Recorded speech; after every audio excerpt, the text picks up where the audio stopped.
ครับการเรียนภาษาละนานั้นก็บ่ใช่ยากอิหยังเนาะครับการเรียนอักขระนะครับมันก็คือตัวอักษรนะครับในภาษาไทยนะเรียนไม้นะมันก็คือสระนะครับเห็นไหมเอาสองอย่างนี้มาผสมกันตามหลักการของภาษาละนาแล้วนะครับ7 วัน1 เดือนตั้งแต่อ่านออกเขียนได้แล้วก็บ่ยากครับบ่ยากแต่มันก็อย่างว่านะมันจะไปยากตอนที่ว่าเราจะเอาไปอวดอู้ให้คนอื่นได้ฮู้ได้หานโตยเฮาเนี่ยอันนี้มันยากกว่านี้แหละครับเพราะว่ามันอย่างว่าภาษาละนาวของเฮานี่มันเป็นภาษาที่มันตายไปแล้วนะครับมันบ่ได้ใจในทางราชการว่าเมินนั่นนะครับนี่ๆๆคนเพิ่นอ่านออกเขียนได้นะมันมีน้อยครับเพราะฉะนั้นการที่เฮาจะเอาไปโชว์ให้คนอื่นได้ฮู้ได้หานโตยนี่นะเนี่ยนะ เราจะต้องใช้ภาษาอื่นๆนะครับมาเทียบเคียงเป็นภาษาละนามของเรานะครับเห็นไหมแล้วก็เอาไปเขียนไปอวดอู้เพิ่นเห็นไหมมันเป็นเยียนไหมอันภาษาที่มันใกล้เคียงภาษาละนามของเราเนี่ยก็คือภาษาไต้นะครับภาษาไทยนะเนี่ยมันเกิดมาจากที่เดียวแล้วก็เนี่ยก็พ่อขุนรามคำแหงนี่แหละครับเนี่ย อันมันไปทางใต้หน่อยทางเจ้าอโยธยาเพิ่นก็เอาไปเป็นอักษรไทยนะครับเขียนเป็นอักษรไทยแม่นอันนี้มั้ยเอามาทางเหนือหน่อยก็เอามาแปลงอักขระละนานะก็เนี่ยเห็นไหมมันก็แยกกันไปอันเห็นไหมอันมันเนื่องจากที่มันเกิดมาจากที่เดียวกันเนาะบางกรรมมันยังเหมือนกันอยู่นะครับเนี่ยๆๆมันจะผิดเพี้ยนกันไปบางสำเนียงตัวอันน่ะบางกรรมโทษทีเห็นไหมบางกรรมมันก็จะ ผิดเพียงสำเนียงไปนะก็เนี่ยออกเสียงบ่เหมือนกันแม้กระทั่งในละนาของเฮาก็เหมือนกันนะเห็นไหมเนี่ย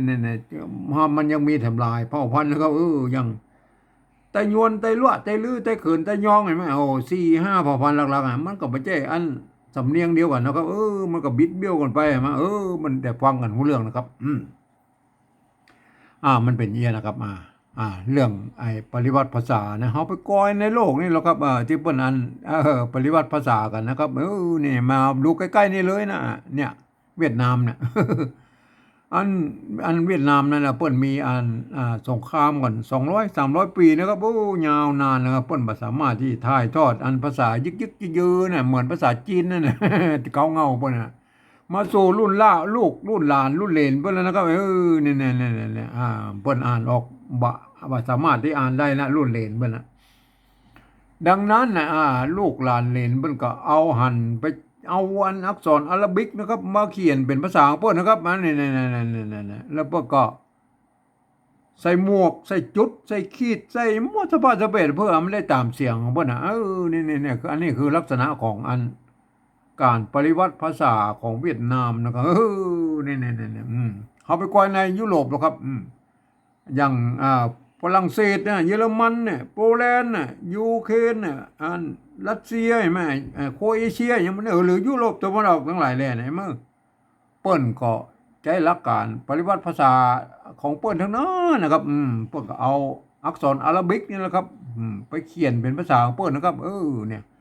เปิดใส่จุดป้อง2 จุดป้องใส่หมวกปิ้นหมวกอันยังบ่เนี่ยมันก็สุดแล้วแต่นะมาเพิ่นก็เอาได้ตามเสียงเพิ่นเหมือนกับภาษาเวียดนามน่ะเนี่ยแบบเดียวกันหลักการแบบเดียวกันเห็นไหมอันอันอังกฤษล่ะครับเฮาไปดูอังกฤษล่ะครับอังกฤษเนี่ยเพิ่นจะเอาอักษรอาราบิกไปเขียนเป็นภาษาของเพิ่นนะครับเปิ้นจะเอาไปโล้นๆอย่างนั้นแหละครับเพิ่นไปใส่ชื่อหยังแล้วครับเขียนไปอันไหนมาแต่เวลาอ่านนั่นน่ะเปิ้นอนุโลมอะฮะอนุโลมมีกฎเกณฑ์อยู่ว่าสามารถออกเสียงได้ตามบริบทนะครับเนี่ยๆๆเป็นคำถามคำเดียวกันนั่นแหละเห็นไหมเป็นคำถามมันก็จะออกเสียงไปแบบหนึ่งเป็นประโยคธรรมดาเนี่ยมันก็ไปทำแบบหนึ่งเนี่ยมันก็แล้วแต่มันสถานการณ์นะมันจะออกมาอย่างไรพวกก็เอาอย่างนี้ไหมเนี่ยคือลักษณะของภาษาอังกฤษเห็นไหมเหมือนภาษาละนาตอนต้นๆเขายุคต้นๆเห็นไหมต้นก็ไม่มีไม่เยาะไม่ชัดก็คือไม่เอกไม่โทนั่นแหละครับเห็นไหมเห็นไหมพวกก็สามารถพันเสียงได้หลายเสียงเหมือนกันเห็นไหมเนี่ยมันก็เป็นอย่างนั้นเห็นไหมอันนี้เนี่ยคือลักษณะของภาษาในโลกนี้นะครับที่เปิ้นปฏิวัติกันนะเนี่ยอัน ผมเองเนี่ยผมได้ใช้หลักการปริวัติภ าษาของสภาวัฒนธรรมมหาวิทยาลัยเชียงใหม่นะครับเปิ้นตกลงกันไว้เมื่อปลายปี28นะครับมาตกลงกันไว้ว่าอย่างนี้นะครับการที่เอาภาษาไทยน่ะมาสะกดเขียนเป็นภาษาละนาน่ะที่เปิ้นฮ้องว่าปริวัตินั่นแหละครับกระทำได้อยู่3แบบหรือ3รูปแบบนะครับอันเนี้ยอันแบบที่1นั้นเพิ่นจะเอาไว้เอาบันทึกใน X ลักษิลาจารึกเอกสารสำคัญในโบราณนะเห็นไหมเพื่อนจะเอาภาษาไทยเนี่ยไปเทียบเอามาทุกอักขระนะครับทุกไม้นะครับทุกเครื่องหมายนะก็เนี่ยเพื่อนจะเอามาโม้ทั้งเพื่อนมาเว้นแล้วก็แม้กระทั่งไม้กงไม้กังไหลไม้อะไรอย่างมั่วเนี่ยที่มันมีอันในภาษาละนาน่ะเพื่อนจะเอามาโม้นะครับเนี่ยอันนี้คือลักษณะปริวัติภาษาแบบละเอียดนะครับเนี่ยอันนี้รายละเอียดเราบอกอู้ถึงแล้วเพราะว่ามันยุ่งยากไปนะเราไม่ได้ใจนะเรามาใจแค่แบบ2นี่ก็พอนะเนี่ยอันแบบที่2นั่นน่ะปริวัติแบบที่2นั่นเพิ่นว่าอย่างนี้นะครับบอกว่ายืมมาอักษรไทยนะครับมาปรับเทียบเพื่อเป็นอักขระละนาตำบลปูนเนี่ยแล้วก็ประกอบกรรมขึ้นมากับแบบภาษาไทยนะครับผสมประสานกันไปนะครับบางครั้งไม้หรือสระเนี่ยมันของไทยของละนานมันบ่ตรงบ่ตัดกันก็บูแล้วนะกำซับหน้าตามออกแบบไทยๆนะครับเนี่ยแต่เวลาอ่านนั้นท่านลงนึกถึงว่าโอ้ไอ้ที่เขียนไอ้หน้าตาแบบไทยๆนะท่านลงนึกว่าเป็นอักขระละนานะครับอย่างมันอย่างนี้นะครับมันจะทำให้คนอื่นมันเข้ามาอ่านแล้วมันจะผิดเพี้ยนสำเนียงนะครับเห็นไหมอย่างตัวนี้เห็นไหมเนี่ยท่านเห็นเป็นตัวโฟฟันนะครับเนี่ยแล้วถ้ามันประกอบอยู่ในอันในภาษาปริวัติแบบที่2นี่แล้วนะเห็นไหมท่านต้องนึกถึงว่าอันนี้มันเป็นตัวฟ้านะครับ อย่างเงี้ยใช่ไหมคนทั่วไปมาอ่านจอดเจ็ดอ่านไปมันจะผะเลิดไปนะครับมันจะผะเลิดเจิดจ้าดไปนะก็มันก็ผิดสำเนียงนะครับคนทั่วไปต้องไปอ่านในแบบที่3บุญนะครับเนี่ยเขาก็อุ้มคำเฮามาอู้แบบที่2นี่ก่อนนะครับเนี่ยแบบที่2เนี่ยเปิ้นเอาอันเนี่ยอันตัวอันฟอฟันเนี่ยมาเทียบเป็นตัวฟ้านะครับอันนี้ตัวฟ้านะครับไอ้มาตัวฟ้าไม้อันนี้ไม้ซัดก็คืออันไม้ผัดนะครับไม้ผัดเห็นไหมอันตัวง่าอยู่ในรูปนี่ก็งองูมันได้เลยมั้ยอ่านว่าฟังนะครับเนี่ยอ่านก็ฟังภาษาไทยก็อ่านว่าฟังเหมือนกันก็แล้วไปแล้วก็มันเหมือนกันก็แล้วไปอันนี้เหรออันนี้ตัวก้านะครับตัวก้ามันยืมตัวคอควายมาเป็นนะครับไม้กำนะครับไม้กำกับสลัมเลยมาคำเลยมาเนี่ยตัวข้านี่มันเป็นตัวหนึ่งนะครับที่ต้องใช้ไม้กาวงหรือบ่ใจก็แล้วแต่นะไม่มันเป็นไม้กำนะครับไม่ใช่ไม้กาเนาะแต่มันประกอบเป็นอันไม้กำแล้วมันก็ท่านจะใช้กาน้อยก็ได้ไม้กาวงก็ได้ก็เห็นไหมกำนึกว่าเนี่ยในโบราณเขาไปก้อยโบราณเขาสละอมเนี่ยไม้กำเนี่ยเนี่ยของโบราณเพิ่นเขียนยี่ไหมเนี่ยเห็นไหมแม้กระทั่งเป็นตัวข้าหางยาวเป็นยังใจไม่กล่าววงเลยแม่นี่คำแสนนี่แหละคำแสนใช่ไหมเนี่ยคำแสนเนี่ยเห็นไหมอันนี้ไม้กำอันในโบราณนะมาสละอมเห็นไหมตัวข้าหางยาวเป็นยังใจอันไม่กล่าววงเลยนะก็ก็สุดแล้วแต่ท่านจะเขียนนะครับบนอันตัวข้าหางยาวน่ะไม่กล่าววงกับมันมีพิษนะครับโบราณเพิ่นก็เขียนนะครับอันตัวบัดเดียวนี่เพิ่นเอาอันกำหนดว่า5ตัวนะตัวกะนะตัวบะนะก็ตัวกะตัวบะตัวตะตัวทะตัววะนะอันนี้เพิ่นกำหนดไว้แต่อันตัวกะนี่มันก็ตัวกะกับตัวข้านี่มันเดียวกันนะครับมันอันเดียวกันนะมันเพียงแต่มันตระกูลเดียวกัน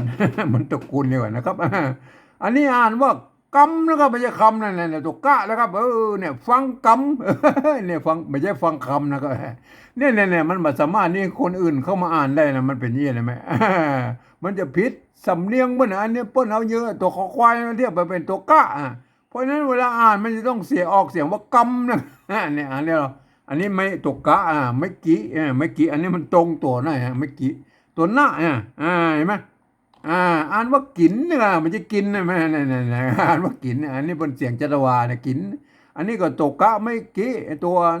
หน้าใช่ไหมอ่านว่ากินมาฟังคำกินไม่ใช่ฟังคำกินนะครับเนี่ยมันอ่านเนี่ยมันก็ผิดอันนี้อันนี้ตัวกะนะยืมตัวคอควายมาเป็นอันมันก็นะความจริงมันจะต้องมี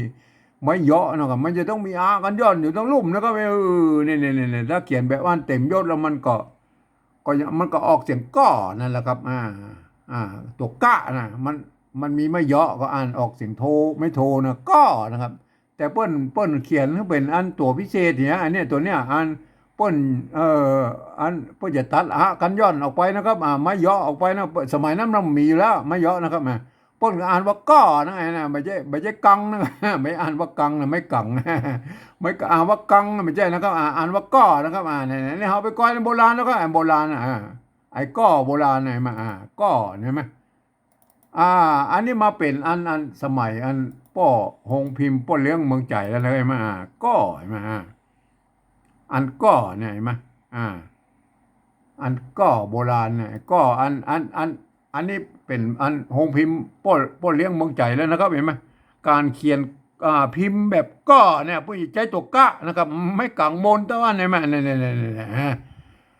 เปิ้นก็เอามาจากโบราณเหมือนกันนะครับไม่ก้อใช่ไหมเปิ้นเขียนตัวนี้นะอันบ่อใช่ไหมบ่อก็เหมือนกันไอ้บ่อเนี่ยมาตัวบะก็ไม่กังมนเนี่ยเปิ้นก็เขียนว่าบ่อนะเปิ้นก็เขียนตัวนี้นะเปิ้นบ่ต้องมีมาเยอะนะครับเห็นไหมก็มันเป็นอย่างนี้นะก็ไอ้ก้อนะก้อกับบ่อเนี่ยนะครับเฮาโบราณคำศัพท์เฮามาเขียนแล้วก็เอาตัวกะนะครับยืนเจอมันเป็นก้อนนี่อย่าได้อันถ้าเอาไม้กังถ้าเป็นแบบที่หนึ่งไปเอาไม้กังบนมาอันนี้เฮาบูรณะคำศัพท์เมื่อมันเป็นเฮาหั่นและเลื่อนแล้วหั่นมันมีไม่เยอะอยู่นะเฮาก็เอาไม่เยอะมาใส่นะครับไม่เอกอันนี้ตัวกะนะครับไม่เยอะก็อ่านว่าก้อนะครับทีนี้เฮาก็บูรณะคำศัพท์มันเป็นไทยถ้าจะเขียนแบบนี้ก็ได้นะครับเนี่ยเอาก้อไทยเอาก้อไทยเนี่ยก็ไทยพวกก็เขียนเนี่ยอนุโลมเมื่อเขียนแบบใดก็ได้นะไอ้เนี่ยสองตัวเนี่ยจะเอาแบบใดก็นะในการเขียนปริวัติแบบที่สองเนี่ยท่านจะเอาตัวใดก็ได้นะครับอันนี้ก็ออกเสียงเจ้ากันนะก็เหมือนกันนะแต่ว่าอ่านบริบทการอ่านแล้วป้นก็แปลกๆเลยมันภาษาละนานะครับมาป้นเขียนก็เนี่ยแต่เวลาอ่านในสำเนียงในประโยคแล้วป้นอ่านออกก่อป้นออกเสียงก่อก็ท่านก็โปรดเข้าใจไว้ด้วยนะครับก็มันภาษาละนามมันก็เป็นอย่างนี้นะครับมันก็มีนักนะครับเพราะว่ามันเก่าเงาบนมาอย่างอี้แล้วครับต่อไปนะครับอันนี้ตัวปะนั่นเนี่ยตัวปะพระมะนะมานั้นตัวปอในภาษาละนาเนี่ยมันมีสองตัวปะนะอักษรสูงเนื้อตัวปะนี่อักษรต่ำได้ไหมตัวปะเสียงสามัญใช้ตัวปะนะเนี่ยตัวปะยืมตัวพอพานมาเป็นตัวปะเนี่ยไม่กากสลาเนี่ยอ่านว่าปานะไม่ใช่พานะกันเนี่ยอ่านว่าปานะครับเนี่ยคนอื่นมันดูออกไปมาเข้าใจผิดมันอ่านว่าฟังคำกินก็พามันไม่ใช่นะมันต้องอ่านว่าฟังคำกินก็ปาเนี่ยก็ปามันเป็นยี่เลยมั้ยอันนี้เหรอตัวหะนะครับหอหีบนะก็ยืมหอหีบไม่กือเนี่ยอันไม่กือโบราณมันเปิ้นใจอันไม่กี่อย่างอี้นะครับแล้วก็ตะวัดเอาไม้สองน้อยมาตะวัดละกลางนะครับอันนี้เป็นไม้กือโบราณที่มันใจมาตั้งแต่ต้นเลยนะครับเนี่ยไม้กืออันไม้ขอจ้างเปิ้นบะหมี่นะสมัยนั้นนะเปิ้นเฮาบัดเดียวรุ่นหลังๆเปิ้นก็ใส่ไม้ขอจ้างไปเปิ้นบ่ต้องมีกันย้อนแล้วนะครับมันเหมือนในภาษาไทยนะไงมั้ยเฮาไปก้อยอันการเขียนไม่กือแบบโบราณนะครับเนี่ยครับเฮาไปดูแบบโบราณนะไม่กือใช่มั้ยอันไม่กือโบราณเนี่ยมั้ยเนี่ยมั้ยเอาโบราณอันนี้ตัวน้ำนะก็น้ำนะก็อันนี้เราหม้อเนี่ยมันบ่มีไม่ขอจ้างก็อ่านว่าหม้อนะครับอันนี้ตัวนะเห็นมั้ยไม่กือเนี่ยเฮาไม่กือโบราณเนี่ยอ่านว่านึ่งนะอันโบราณเปิ้นไม่กือเปิ้นใจร่วมกันนะครับเนี่ยเปิ้นบ่ต้องมีไม่กือนะครับไม่กือมันสร้างกันมาทีหลังนะครับเพื่อมันเติมให้มันเหมือนภาษาไทยอักษรอันสระเสียงสั้นสระเสียงยาวนะครับอันโบราณเปิ้นใจร่วมกันนะครับอันไม่กือเนี่ยมันจะเปลี่ยนไม่กืออันเดียวกันนะครับไม่กือนะครับเนี่ยสะกดด้วยตัวง่ายมั้ยมันบ่มีไม้ขอจ้างก็ต้องอ่านว่านึ่งน้ำหม้อนึ่งเนี่ย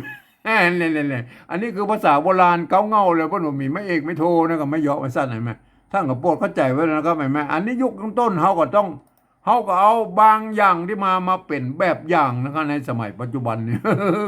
เฮาก็ เอาหลักการของโบราณเป็นมานะครับอันนี้ไม่เกือฮะหูเราเป็นไม่เกือนะครับเขาก็เอาสระอือไทยใส่นะครับแม่เนี่ยมาเทียบเป็นสระอือไทยเนี่ยแม่เนี่ยอันไม่ก่อจ้างเลยไม่โทนะครับมาเนี่ยเอาเขาเขียนเต้าอี้มันเนี่ยถ้าเป็นแบบที่หนึ่งพวกเขาเขียนเต้าอี้นะครับอันนี้เขาเขียนแบบที่สองนะครับเฮาเขียนเต้าอี้มันก็ยังว่ามันบางงามในภาษาไทยเนาะก็เพิ่นบอกว่าบูรณะกำซับเพิ่นเป็นหน้าตาแบบไทยๆแต่เวลาอ่านต้องอ่านเนี่ยภาษาไทยเพิ่นอ่านมีออ่างเนี่ยเพิ่นเขียนว่านะต้องอ่านว่านะครับเนี่ยโปรดเข้าใจเวลาก็มันนะครับเอาบูรณะกำซับไปนะครับเห็นไหมไอ้คำนี้ก็บูรณะกำซับไปนะครับเนี่ยคำไอ้กะเนี่ยไอ้ก้อเนี่ยบูรณะกำซับนะครับเห็นไหมอันนี้มันเป็นที่จะเขาอย่าบูรณะกำซับนะครับอันอื่นก็เทียบมาตามนั้นเห็นไหมเขาบูรณะกำซับไอ้ก้อเนี่ยเนี่ยเห็นไหมบูรณะกำซับอันนี้ได้ตัวชะนะครับชะยะออกตัวเป็นชะนะครับตัวช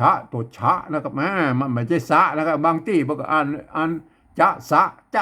ญะนะครับมันก็แล้วแต่นะครับอันในวรรคเนี่ยมันแต่ละที่เฮามันก็บ่เหมือนกันเนาะในภาษาละนาของเฮาก็มีหลายเผ่าพันธุ์นะครับบางทีเพิ่นออกเสียงชะบ่ถูกนะครับมันก็สะพ่อง มันก็เป็นอันน่ะจะสะญะ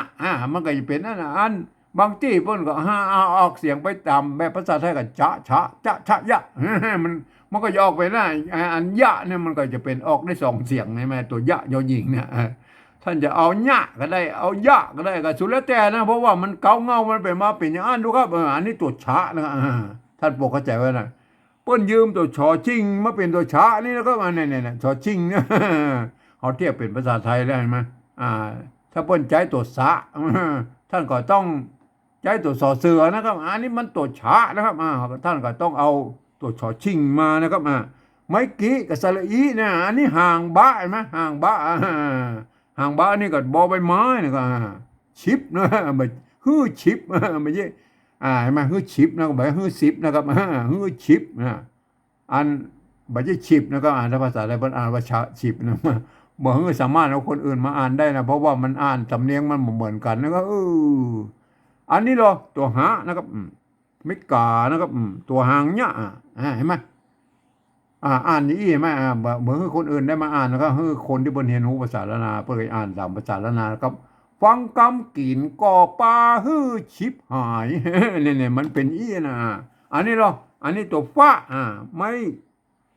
ม่ซัดกับไม้พัดนี่แล้วก็ตัวง่ายมาฟังนะอันนี้เหรออันนี้กำตัวข้าเนี่ยมาตัวก้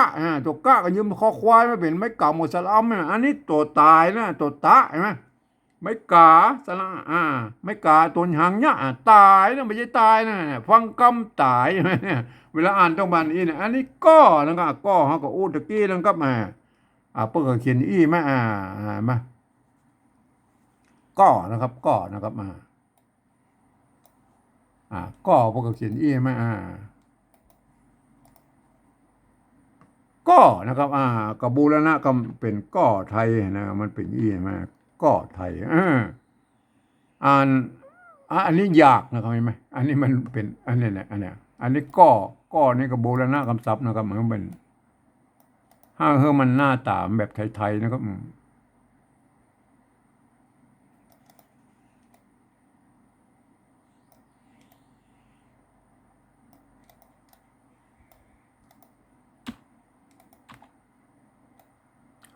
บูรณะคำศัพท์ตัวนี้หน่อยนะครับมันเป็นไทยๆนะครับก็นะเนี่ยเหมือนตัวหน้าเนี่ยก็นะครับอันตัวนี้แหละครับเนี่ยอันนี้ตัวยะนะครับ ในบริษัทแล้วนะพวกกระจายกันแล้วนะครับเป็นไหมเปิ้นออกเสียงยอยักษ์ไทยนะครับอยู่อย่างยากนะอันนี้มันยากนะยากยากในภาษาละนาเอาไปก้อยอันภาษาอันละนาไอ้ตัวที่บนใจอันในภาษาละนาแล้วครับเป็นไหมอันเนี่ยไหนไหมเนี่ยไหมเปิ้นมีตั้งแต่ไอ้ตัวยะเนี่ยนะเปิ้นมีตั้งแต่โบราณนั่นนะครับเห็นไหมอันเนี้ยเนี่ยตัวยะเห็นไหมเนี่ยตัวยาไม่กาเปิ้นอ่านว่ายานะครับยา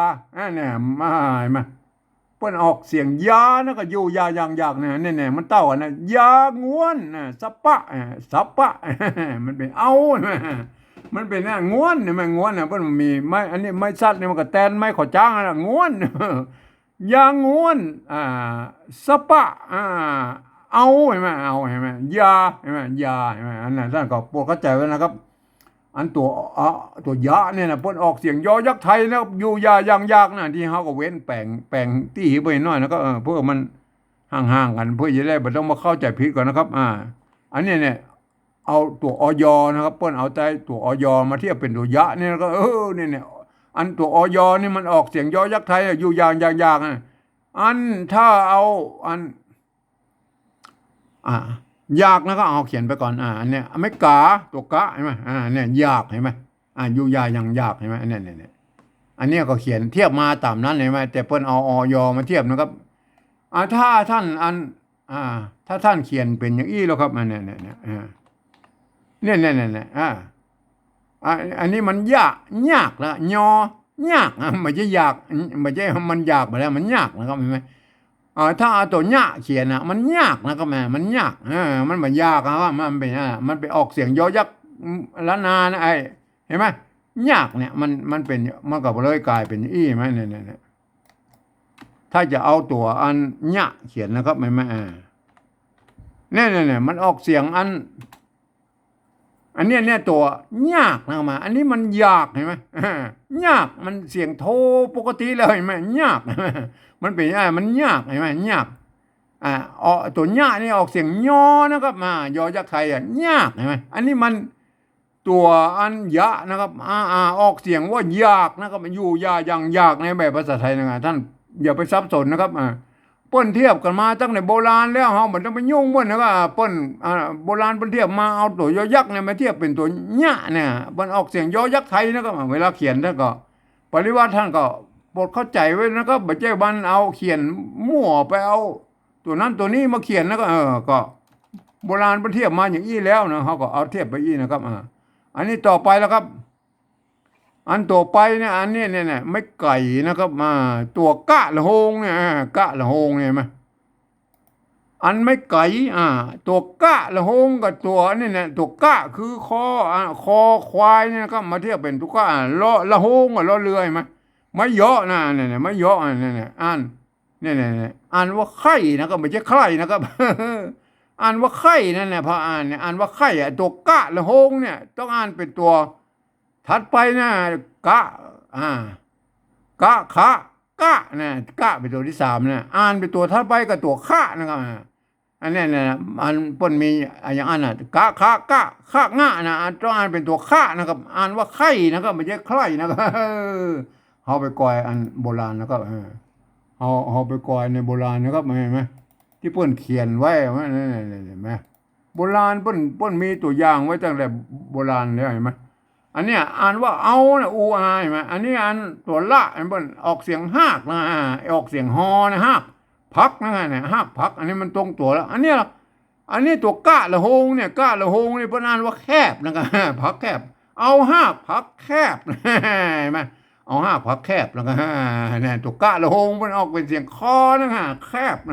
เนี่ยโปรดเข้าใจไว้ด้วยนะครับเนี่ยเอาได้แล้วนะไข่เนี่ยเอาเทียบมาตามนั้นมันเปิ้นออกว่าไข่นะอันนี้เราตกกะไม่กี่ตัวหน้าอันนี้มันมีปัญหากินเนี่ยมันเป็นอะไรมาได้ละแบบที่2เนี่ยเปิ้นก็ปริวัติมาได้อย่างอี้ใช่ไหมแต่เวลาอ่านนั้นท่านก็ใช้หลักการภาษาละนาอ่านนะครับท่านต้องหันว่าเป็นอันนี้เป็นตัวฟะตัวกะตัวกะตัวคะนะตัวกะไม่ใช่คะนะตัวกะตัวปะตัวหะตัวชะเยอะๆเลยต้องเห็นเป็นภาษาละนานะครับท่านก็จะอ่านได้ไปตามนั้นคนทั่วไปบ่สามารถเข้าอ่านได้นะครับไปอ่านในแบบที่3พุ่นนะเดี๋ยวค่อยอุ้มครับเอาอ่านเลยนะครับเห็นมั้ยอ่านไว้นี่นะครับฟังกำกินก่อปลาชิบหายฟังกำตายก็อยากไข่กินนี่อันนี้คือสำเนียงเชียงใหม่ไต้ยวนแล้วก็พวกก็จะออกเสียงกันอย่างนี้นะเห็นไหมท่านเป็นอันสำเนียงไต้ยองแล้วก็อันไต้ลื้อนะท่านก็เวลาปริวัติกับท่านก็ไปคิดค้นกับเองนะครับเห็นไหมอันนี้มันเป็นการ โทษดิ อันนี้มันเป็นการปฏิวัติแบบที่อ่แบบที่สองนะครับของในสำเนียงของไต้หวันเชียงใหม่นะครับเอาไปก่อยแบบที่สามนะครับแบบที่สามนี่หลักการเป็นว่าอย่างนี้นะครับในในข้อตกลงปลายปี28ของสภาวัฒนธรรมมหาวิทยาลัยเชียงใหม่นะครับเป็นตกลงไว้ว่าอย่างนี้นะครับหลักการเป็นว่าฟังเอาเสียงภาษาละนาทั้งบนปูเนี่ยเปิ้นเปล่งเสียงออกมาให้ได้เหรอมันก็คือเสียงกระปูนั่นแหละเปิ้นเปล่งเสียงหรืออู้ออกมาจะได้น่ะก็เอาภาษาไทยเขียนไปจะนานะครับเนี่ยเปิ้นมีหลักการสั้นๆอย่างเงี้ยนะครับแต่เปิ้นก็ยังว่านะครับเปิ้นก็ไม่ได้นึกถึงเนาะเอาภาษาไทยนั้นมันเป็นระบบ5 เสียงนะครับภาษาละนามันเป็นระบบ6 เสียงนะเนี่ยการที่จะเขียนเสียงในภาษาละนาให้ครบนั้นมันเป็นไปไม่ได้นะครับอันที่เปิ้นบ่มีก็คืออันที่เขียนมาได้นะเปิ้นก็คือเสียงโทพิเศษโทเมืองนั่นแหละก็เห็นไหมเนี่ยเปิ้นบ่มีเสียงนี้ในภาษาไทยนะครับเปิ้นก็บ่ได้สร้างวรรณยุกต์ไว้ฮื้อนะครับทีนี้มันก็ยังว่านะถ้าคนทั่วไปมันเอาเสียงโทปกติเนี่ยแล้วก็เปิดมาเป็นเสียงโทพิเศษโทเมืองเนี่ยมันก็ทำมือเขียนตัวอื่นๆมันก็จะพลาบกับไปหมดนะครับนี่มันก็จะพลาบกับไปหมดนะครับเสียงโทปกตินะมันจะพลาบไม่ต้องไปใจไม่อีกไม่อย่างมันก็มั่วกับไปหมดนะครับทีนี้ผมเอานะครับผมจะเอาเสียงโทพิเศษโทเมืองผมเอาใส่จุดไว้นะครับประดับไว้ก็ไปถึงเสียงพิเศษเราก็อุ้มกับเฮามาโอ้การนี้เฮามาโอ้เป็นตัวนะครับเปิ้นบอกให้ฟังหรอกฟังเสียงภาษาแล้วนะรับตายังได้นะครับแล้วก็เอาภาษาไทยเขียนพิจารณาเอาตัวแรกนะครับเปิ้นออกเสียงว่าฟังนะครับฟังอันแบบที่สองเนาะตัวฟ้านะครับเปิ้นอ่านเอาฟังอันนี้เรียกแบบภาษาไทยเนี่ยเปิ้นเอาภาษาไทยมาเขียนเอาฟอฟันมาเขียนนะไม่ผัดงองูว่าฟังเหมือนกันมันเต้าแล้วไปนะครับอันที่มันเต้าไปก็แล้วไปแล้วครับบางครั้งภาษาไทยกับภาษาละนามันก็เต้ากันมันก็เหมือนกันลูกครับเพราะว่ามันเกิดมาจากที่เดียวนะคือที่พ่อของรามคำแหงเนี่ยเนี่ยบางกรรมมันก็เหมือนกันมันจะผิดเป็นสำเนียงแต่บางกรรมมันก็จะผิดกันไปนะก็ก็เฮากันไล่หากันนะครับเอาอันนี้ต่อไปนะครับตัวที่สองเนี่ยภาษาละนาเพิ่นเอาว่ากรรมนะครับไม่ใช่คำนะครับว่ากรรมฟังกรรมกรรมนะครับอันนี้นะอันนี้อันนี้ก็ตัวกะนะไม่กรรมก็ว่ากรรมนะฟังกรรมอันนี้อันนี้ภาษาไทยมาเขียนแล้วว่าเนี่ยนะถ้าเขียนอย่างนี้มันเพิ่นว่าฟังคำนะฟังคำนี่เราจะต้องเอากอไก่เขียนแล้วนะครับเอากอไก่มันเป็นกรรมเขียนอย่างไรก็เอากอไก่เขียนแล้วก็สลามนี่มันก็กรรมแล้วนะกรรมไหมเนี่ยกรรมไหมได้แล้วบูรณะคำศัพท์มันแบบตามเสียงภาษาละนาทั้งบนปูนนี่แม่เปิ้นออกเสียงว่ากรรมไหมกรรมไหมฟังกรรมอันนี้ตัวที่สามเนี่ยภาษาละนามันออกเสียงจัตวานะกลิ่นกลิ่นเสียงจัตวาเห็นไหมกลิ่นนี่มันเสียงจัตวาในภาษาเจ้าละนาไตยวนเปิ้นออกเสียงยาวๆนะกลิ่นกลิ่นเนี่ยถ้าเป็นไตลือตังลำปางแปดน่านพะเยาเปิ้นเสียงจัตวาก็จริงนะครับเปิ้นจะออกม้วนไปเสียงปุ้นใกล้ๆเสียงตีน่ะกิน มันกินมันกินในภาษาไตยวนนะครับกินกิน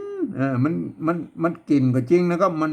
แต่เวลาห่างเสียงมันออกไปทางปูนใกล้ๆเสียงตีมันกินกินกินสั้นๆห้วนๆเห็นมั้ยเนี่ยคือ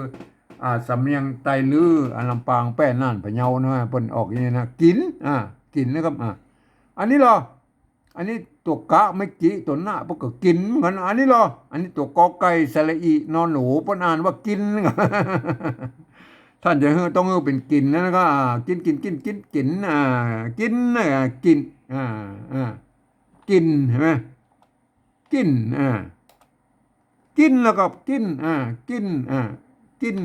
กินเสียงโดพิเศษอันนี้มันกินนะครับกินเสียงโดพิเศษอันเนี้ยชื่อของผมเนี่ยมันกินกินนะครับกินสิ่งเคเนี่ยกินใช่ไหมเสียงโทพิเศษกินเหรอกินกิน กินกับเสียงอันไหนไหมกินไม่ตีกับเสียงตีเห็นไหมเสียงตีกับใจไม่ตีเห็นไหมกินเนี่ยอันนี้กินอะไรมากินเสียงจัตวาใส่ไม่จัตวาบนกินกินเนี่ยมันได้อะไรมาฟังกำกินเนี่ยบูรณะคำศัพท์ไปหน่อยนะครับไอ้กินได้ไหมกินต่อไปแล้วนะครับต่อไป โทษทีครับอันตัวที่สี่เนี่ยอันภาษานาเปิ้นอ่านว่า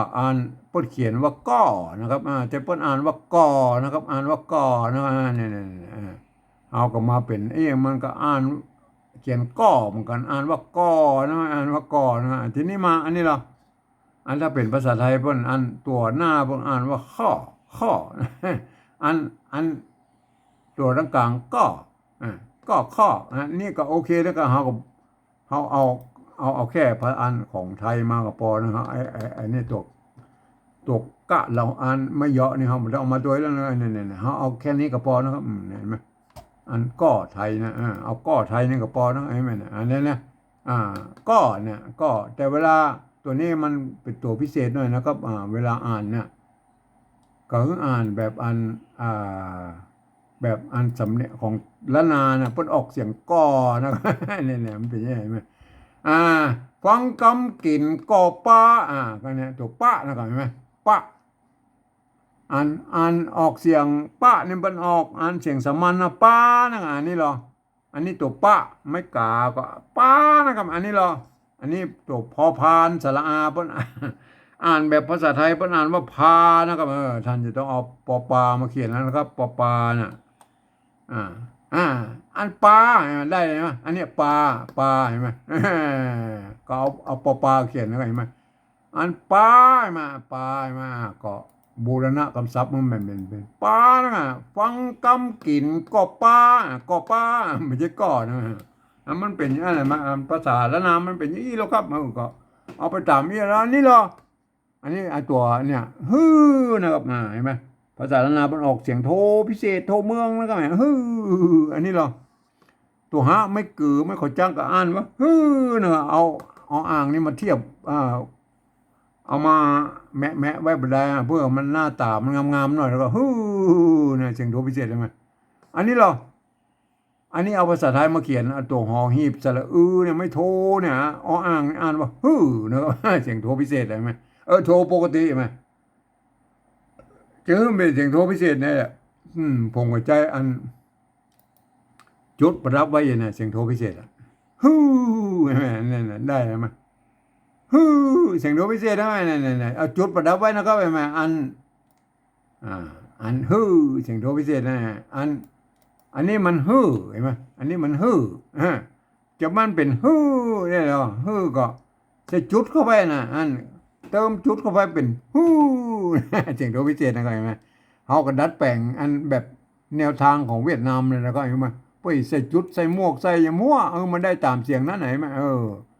ก็เพิ่งก็เขียนแบบอย่างมาแล้วผมก็เอาใจแบบว่าหน่อยใส่จุดประดับไว้นะครับอันที่เพิ่นเขียนมาได้นะ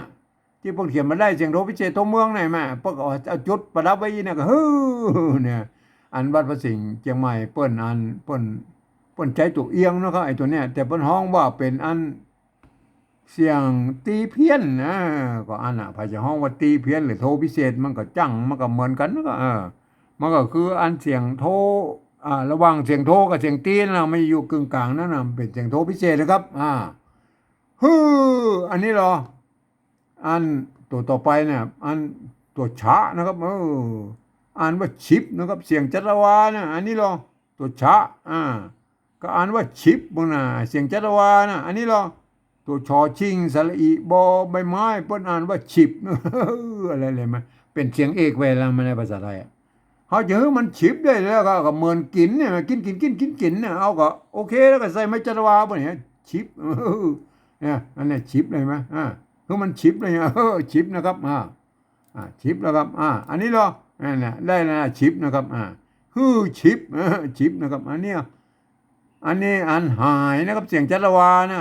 อันนี้ก็หายนะเสียงจัตวาอันนี้ภาษาไทยพวกก็หายนะมันเต้ากันอันที่มันเต้ากันเขาก็ไม่ต้องมายุ่งเพิ่นนะครับมาเห็นมั้ยได้เลยมั้ยฟังกำกินก็ปลาชิปหายมั้ยได้เลยมั้ยท่อนที่2แล้วครับ อ่าอันภาษาละนาเปิ้นฟังนะครับอันนี้ก็ฟังใช่ไหมอันนี้ก็ฟังอ่ะมันเต่ากันแล้วอันนี้ตัวที่สองเปิ้นกำใช่ไหมกำใช่ไหมเปิ้นอ่านว่ากำฟังกำนะอันนี้เราอันนี้ก็ฟังกำใช่ไหมอันนี้มันฟังคำอ่ะอันนี้มันฟังคำก็เอาก็ใกล้เคียงแล้วก็มาเนี่ยฟังกำใช่ไหมอันนี้เราตัวที่สามเนี่ยตายนะครับตายเสียงจัตวาลอันนี้ตายใช่ไหมตัวตะนะครับไม่กาตัวเนี้ยเห็นไหมตายอันนี้มันภาษาไทยเปิ้นอ่านว่าตายใช่ไหมเห็นไหม ใส่ไม่จรวาพวกไหนตายตายตายตายตายตายตายเนี่ยตายตายตายเสียงโทปกตินะครับตายเหรอตายมันบอกว่าผ่านเนื้อดูไปแล้วนะครับตายเสียงโทพิเศษตายเห็นไหมอันตายแล้วครับตายเสียงตีมันตายเห็นไหมตายเห็นไหมตายอันตายเสียงจรวาก็เนี่ยไม่จรวาเห็นไหมพันเล็กกูเสียงแล้วครับตายตายตายตายตายเห็นไหม ใช้หลักการพันเสียงแบบผมเนี่ยมันต้องไปเอาแบบภาษาไทยมาเห็นไหมก็ยืมเอาอันนี้เนี่ยไม่จัตวาพุ่นมาใส่แล้วก็เพื่อให้มันเพื่อได้ตามเสียงของภาษาละนานะครับเปิ้นว่าอย่างอี้นะใช่ไหมนะอันตามหลักอาการของอันอ่าการปฏิวัติภาษาของเวียดนามนั่นแหละครับไม่ไว้ใส่จุดใส่หมวกใส่ขีด ใส่ยำหัวสะปะสะเปดเพื่อไม่ได้ตามเสียงนั่นไหนไหมต่อไปนะครับอันนี้ก็เฮาอู้ละแต่เปิ้นออกเสียงก่อนะครับเนี่ยก็ก็นะเห็นไหมอันนี้ก็เขียนก็อ่านว่าก็นะอันนี้อ่านออกนะอ่านว่าก่อนะอันนี้อันนี้เฮาก็บูรณะเอามันหน้าตาแบบไทยๆก็พอแล้วนะครับเห็นไหมอันนี้เนี่ยเอาอันนี้เอาก็ไทยนะมาเขียนเห็นไหม เอาก่อไทยแต่อ่านออกเสียงก่อนะครับเนี่ยเวลาอ่านนะท่านก็ต้องโปรดเข้าใจไว้เลยนะครับเห็นไหมอ่าก่ออ่านนี่เขียนก่อแต่อ่านก่อนะครับเห็นไหมฟังกำตายก่ออันนี้อันนี้ตัวยะนะครับออกเสียงยอยักษ์ไทยยากนะครับอันนี้อันนี้ก็ตัวเอาตัวอยมาเทียบเป็นตัวยะนะครับอ่านเสียงยากนะก็ออกเสียงยอยักษ์ไทยนะครับอันนี้อันนี้เอาภาษาไทยมาเขียนนะครับแบบที่สามนี่นะครับเป็นตัวอ่าอ่างยอยักษ์นะครับอยนะครับเปิ้นก็ออกเสียงว่ายากเหมือนกันนี่มันเต้ากันนะมันเต้ากันยู่ยายังยากเห็นไหมเนี่ยมันออกเสียงยอยักษ์ไทยเขาก็ไม่ต้องมายุ่งไปแล้วนะครับเอาตัวเนี่ยเทียบเป็นตัวยากนะยอยักษ์ไทยนะครับถ้ามันเป็นยากหรือยาอย่างมั่วยืนอย่างมั่วที่มันออกเสียงยอยักษ์ไทยเขาก็ใจหมดอะไรไหมเป็นอย่างนั้นเลยไหมถ้าเป็นตัวยอยักษ์ตัวเดียวมันก็เป็นตัวยอนะตัวเนี้ยเนี่ยเขาก็เอาเทียบเยี่ยมันตรงกันนะบางคนก็เทียบมั่วไปเลยก็แล้วแต่นะครับใครจะเขียนอย่างไรก็เรื่องสุเรศแต่ท่านนะครับอันนี้ไม่ไก่นะตัวกะละหงนะกะละหงเนี่ยเปิ้นออกเสียงอัน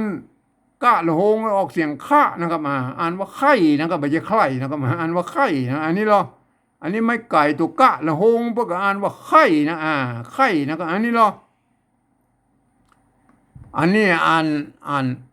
ภาษาไทยเปิ้นสระไอคอควายอันรอเรือไม่เอกนะครับเปิ้นไข่นะครับเปิ้นลั่นลิ้นใช่ไหมอันนี้เฮาก็อ่าเขาอนุโลมเขียนแบบไทยได้นะครับหรือท่านจะเขียนเต้าอี้ก็ได้นะครับเนี่ยอันเนี้ยเต้าอี้ก็ได้ไข่นะครับบอกว่ามันลั่นลิ้นนะครับแต่เอาก็เอารอเรือมาใส่ก็ได้นะครับเพื่อมันบางงามมันบางงามก็เอารอเรือใส่ก็ได้นะครับแต่อ่านแบบหลักการของภาษาละนาตังบนปุ้นอ่านว่าไข่นะครับเนี่ยตัวนี้นะครับโปรดเข้าใจไว้ตัวนะครับเห็นไหม อ่าไข่นะครับอ่านแบบหลักการของภาษาไทยนะครับภาษาละนานะครับอ่านว่าไข่นะอ่านเท่ากันแล้วก็อ่านว่าไข่อันนี้อันตัวสุดท้ายเนี่ยกินแล้วก็ภาษาละนากินอันนี้อันนี้ตัวกะไม่กี่อ่านว่ากินหรืออ่านนี่อันนี้ภาษาไทยเพิ่นอ่านว่ากิน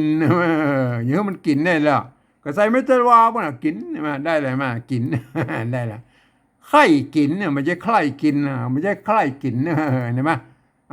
เห็นไหมได้ยินแล้วครับเขียนได้นะครับภาษาไปวัดแบบที่สามนะครับพวกก็เขียนได้ไหมอันนั้นเนี่ยตามหลักการเอาหลักการของภาษาอันเวียดนามที่เป็นปฏิวัตินั่นมาเป็นแบบอย่างนะเป็นตัวอย่างนะที่ไปใส่จุดใส่หมวกใส่ขีดใส่มือสะพานเวทผมก็เอายืมเอา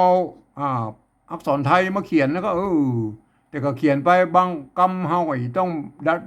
แปลงเปลี่ยนแปลงพ้องนะครับอย่างเช่นอันที่เป็นภาษาไทยที่เพิ่นเขียนมาได้ก็คือว่า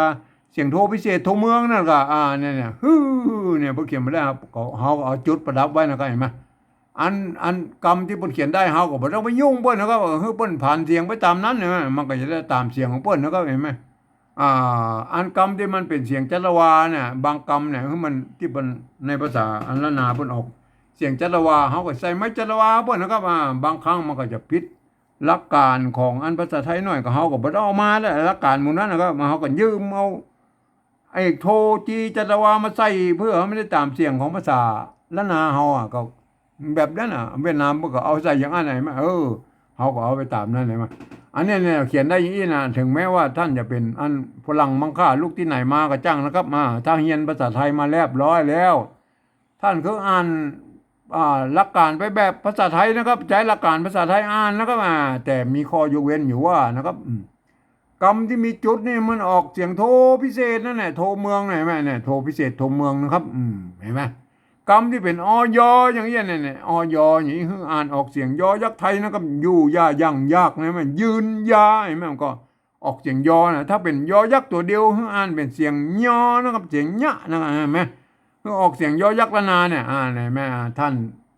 กำตัวอันเนี่ยอันคอควายรอเรือเนี่ยมันเป็นกำเนี่ยอันภาษาละนาก็บ่ต้องกำนั่นก็อ่านเป็นตัวแบบภาษาละนาไปเลยไข่ทั้งอย่างเงี้ยนี่นะอ่านว่าไข่ทั้งถ้ามันมีข้ออย่างนี้นะท่านอ่านไปเรียบร้อยแล้วนะมันข้อกำหนดอย่างนี้นะครับก็ท่านอ่านแล้วท่านจะได้สำเนียงไตยวนเชียงใหม่ไปเลยนะครับอ่านว่าอย่างนี้นะครับฟังกำกินก็ปลาฮื้อชิบหายฟังกำตายก็ยากไข่กินนี่มันอ่านนี้อันนี้คือสำเนียงไตยวนเชียงใหม่นะครับเนี่ยมาสำหรับอันแบบที่สองนั่นไหนมาปดเขียนนี่อันนั้นเปิ้นมาสามารถนะคนทั่วไปมาอ่านได้เพราะมันจะผิดเพี้ยนสำเนียงนะครับเนี่ยคนที่จะมาอ่านได้นี่ตั้นจะต้องเป็นอันคนที่เป็นอันเรียนภาษาละนามาแล้วนะครับเปิ้นต้องหันเป็นภาษาละนาแล้วก็เห็นเป็นตัวฟะตัวกะตัวกะนะตัวปะนะตัวหะนะตัวชะใช่ไหมเนี่ยต้องหันเป็นภาษาละนานะครับท่านจะต้องอ่านไปตามเอาหลักการของภาษาละนามาอ่านนะครับปล่อยอ่านไว้อีนะครับฟังกำกินก็ปลาฮื้อชิบหายฟังกำตายก็อยากไข่กินนี่คือสำเนียงไตยวนเชียงใหม่นะครับอันสำเนียงไตลือนะครับลือไตยองไตลือตั้งแป้นานปะเยาพุ่นลือไตยองตั้งละปูนนะครับพวกออกเสียงเป็นแบบนึงนี่มันก็สุดแล้วแต่นะครับเผ่าพันธุ์มันมีหลายเผ่าพันธุ์ในภาษาละนาของเราเนาะมันก็สุดแล้วแต่ท่านจะเขียนกันนะครับอันนี้คือเขียนตามหลักการของเจ้าไตยวนเชียงใหม่นะครับพวกก็จะต้องเขียนกันอย่างนี้นะครับเห็นไหมอันภาษาอันละนาส่วนใหญ่แล้วพวกก็เขียนได้กันอย่างนี้นะครับแม่เนี่ยอย่างเงี้ยนะก็ยกเว้นนะครับยกเว้นบางตัวใช่ไหมอย่างคำว่าก้อเนี่ยก้อนะบางที่พวกอย่าใส่ไม่เยาะตัวใช่ไหมโบราณพวกก็มีตัวนี้นะครับพวกมันมีกันย้อนมันมีไม่เยาะนะครับใช่ไหมบางที่พวกก็ใส่ตัวกะใช่ไหมแล้วก็เอาไม่กังมนใส่แล้วก็ใส่ไม่เยาะตัวก้อกับบ่อเนี่ยมันก็สุดแล้วแต่นะครับมันก็ไม่ได้ผิดหลักการอย่างนะครับแบบเพียงแต่ว่ามันใส่ให้ครบเครื่องไปได้นะก็แต่โบราณถ้าเขียนแบบโบราณเก่าๆเปิ้นเขียนตัวอีนะเปิ้นบ่มีไม่เยาะไม่สั้นแล้วเปิ้นก็เขียนตัวอีเปิ้นก็อ่านว่ากอนะเขียนก้ออ่านว่ากอแม่นเป็นไม่เก๋อนะครับไม่เก๋อเนี่ยตัวนี้ไม่เก๋อเห็นมั้ยอันโบราณยุคปลายๆมาบ่ใจมิกิเขียนไปแล้วก็ตวัดห่างไปเลยมันเปิ้นบ่ต้องเอาไม้สองน้อยมาใส่ตรงกลางนี่แม่เปิ้นก็ตวัดห่างเลยแม่มันก็เป็นไม่เก๋อเหมือนกันแล้วก็ไม่เก๋อนะอ่านว่าเสียงโดพิเศษมันก็เป็นนี่นะท่านจะเขียนแบบใดก็ได้นะสระไม่เก๋อเนี่ยนะครับส่วนแล้วแต่ท่านนะครับนะคำว่าอันกำใช่ไหมกำเนี่ยบางที่พวกใจไม่กล่าววงก็ได้นะก็ส่วนแล้วแต่นะผมก็ดูแล้วว่ามันป้นจะวงบ่วงก็ส่วนแล้วแต่ท่านก็เขียนได้ถึงสองแบบนะครับส่วนแล้วแต่ท่านนะครับเห็นไหมอันคำว่าอันไข่ใช่ไหมอยู่ยายังยามันต้องเขียนตัว อันตัวอยตัวยะนี่อยู่แล้วนะอันไข่นะไข่ใช่ไหมท่านบ่ใส่ละหงถ้าบ่ใส่ละหงบนถ้าออกเสียงคอเนี่ยท่านจะเอาตรงข้าหางยาวเขียนนะครับไหมก็อ่านว่าไข่เหมือนกันนะก็ได้สองแบบนะท่านจะเอาอย่างนี้มันก็ไข่เหมือนกันนะเห็นไหมท่านจะเอากะละหงเนี่ยกะละหงหรือตัวข้าหางยาวเขียนก็สุดแล้วแต่ท่านนะครับก็อันนี้เป็นเรื่องของท่านนะครับก็มันก็เขียนได้สองแบบนะมันก็เขียนก็ได้อีนะครับไหมภาษาละนามันก็เป็นอย่างนั้นนะครับมันก็เขียนกันได้หลายๆแบบอยู่นะครับเพราะว่ามัน มันไม่ได้มีกำหนดกฎเกณฑ์เรื่องอะไรเมื่อแน่นอนเนี่ยมันก็ก็ไล่หากันไปนะครับแต่เพิ่นอ่านกันได้นะครับเห็นเพิ่นก็อ่านกันว่าอย่างนี้นะครับเห็นไหมฟังกำกินก็ปลาฮื้อชิบหายฟังกำตายก็อยากไข่กิน อันนี้คือสำเนียงไต้หวันเชียงใหม่นะครับเนี่ยมันก็เป็นอย่างนี้แหละครับเรื่องการปฏิวัติภาษานะครับท่านก็ไปคิดค้นกันเอาเองนะครับอันนี้มันเป็นไต้หวันเชียงใหม่อันนี้เปิ้นก็ออกเสียงกันอย่างนี้นะครับผมก็ปฏิวัติให้ดูนะครับว่าเป็นอันไต้หวันเชียงใหม่ปุ๊กก็เขียนอย่างนี้นะครับสำหรับไต้ลือไต้ยองมันออกสำเนียงหนึ่งท่านก็ไปคิดค้นกันเอาเองก็ไม่ได้เขียนแบบใดนะครับมันประเมินกันนะเนี่ยใดนะครับก็สุดแล้วแต่ท่านนะครับครับวันนี้ผมก็ขอบรรยายเพียงแค่นี้นะครับ